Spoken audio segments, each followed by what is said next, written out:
Karibuni tena kwenye GMTV. Tena tunasema karibu kwenu nyote na tunawakaribisha katika mwaka huu mpya wa 2026. Ni muda mrefu tulipotea, hatukukutanana kwa ajili ya neno ni kiloko, ni ajili ya mitambo, tunakosewa na mambo mengi sana. Na njoo inatuma kwa siku hizi tulikuwa kwanza tunapotea. Lakini nilitaka leo ni basuete mwa wote Happy New Year ya 2026 na kusema karibu tena kwa mwaka mpya.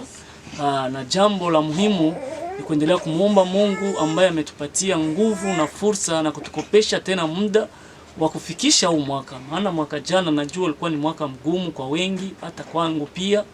Lakini Mungu aliendelea kutuvusha, anatuvusha ngao kwa ngao mpaka tunaona mwaka mpya.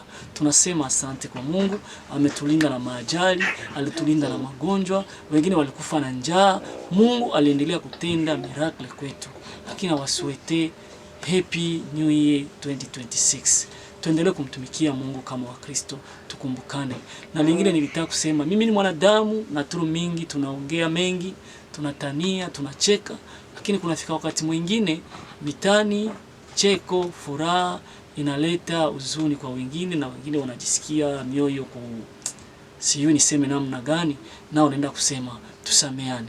Tuanze mwaka mpya wa 2026. Tutumike kazi ya Mungu, tutumike kazi za mikono ili Mungu naye wakati una kazi fulani ya mikono ni wapo Mungu anasaidia na anabariki mtu kwa ile kidogo anapata.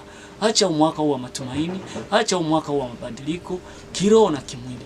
Acha mwaka tumtegemee Mungu tu, maana yeye peke yake ndio faraja wa maisha yetu.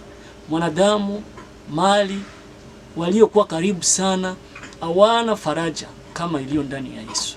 Njoo ile tujitoe katika mwaka, tufanye kazi.